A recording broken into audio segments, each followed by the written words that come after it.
Говорит Москва. Сегодня в 4 часа утра. 1941 жыл 22 июнь. Бул Совет эли үчүн унутулгус дата. Согуш СССРге Германиянын кол салуусу менен башталган күн. Улуу ата мекендик согушта Совет эли эркиндик, көз каранды эместиги үчүн жан аябай салгылашкан. Көп улуттуу Кызыл армиянын катарында Кыргызстандан барган 360 миңден ашуун жоокерди ата мекенди коргоонун үлгүлөрүн көрсөтүшкөн. Өкүнүчтүүсү ошол учурдун баатырлары азыркы тапта арабызда саналуу гана. Быйыл 100 жашка чыгып, улуу жеңиштин 80 жылдыгын тосуп жаткандары да бар.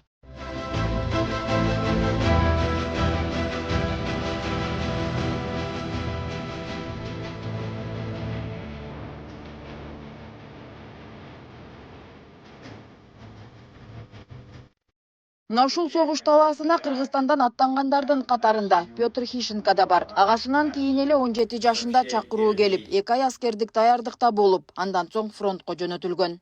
В эшелон и едем. Заехали мы в Польшу. Ошол кездеги Фрунзеден чакырылган миңден ашуун баланы алгач Алкинский лагеринде фронтко даярдашты. Андан ары түндөп токойлор менен жол жүрүп жаттык. Андан соң Польшага баратканыбызды айтып, самолетко отургузушту. Бирок чек арадан өтүшүбүз менен биз бараткан самолетту аткылап жардырышты. Аман калгандарыбызга ок чыгарып, туш тараптан аткылап жатышты. Солдаттар силер дагы каршы ок чыгаргыла деген команда берилди. Ошондо чыныгы согушта жүргөнүңүзгө ишенип, коргонууга өтүп, биз да душмандарды аткылай баштадык. Курсагыбыз ачка, жегени азык-түлүгүбүз жок. Аябай оор күндөрдү өткөрдүк.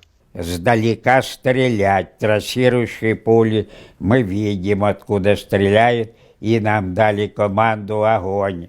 Мы стреляем туда, откуда нас стреляют. Ошол кезде 10 жаштагы Калканбай Ашымбаевдин балалыгы колхоздун Кырман талаасында өткөн. Анда айылдагы элдин баары фронтко жардам берип, топтогон акчасын, кийим-кече, колхоздор мал жана азык-түлүк жиберишсе, завод-фабрикаларда жумушчулар Кызыл армиядагыларга көбүрөөк продукция жөнөтүш үчүн тикесинен тик туруп күнү-түнү иштеген. Алардын ар биринде жеңишке жетүү ишеними күч болгон. Барлыгы майданга деген эме уран болуп калды. Эмне тапсаң дагы ошонун баарын майданга ачарчылык болду. Ачка калган күндөрүбүз да болду. 2-3 күндөн, 2 күндөн тишиндин кирин сөзүп, анан жаз келатканда эле сүйүнүп калабыз. Атаң көрүп өлгөн, өйдө эле учуп өрдөкказ өлбөгөн колго келди жаз деп эле сүйүнүп. Себеби жазында жашылчалар чыгат, согон чыгат. Анан кийин соғон жейбиз, соғондон кийин какым жейбиз. Андан кийин текей бар, текей жейбиз. Койчу, ошентип отуруп эле биз ачарчылыкты сезбей калдык жаштар. Кырман басып, эгин эметип, эгин бүтмөйүнчө эле кырманда анан окуйбуз.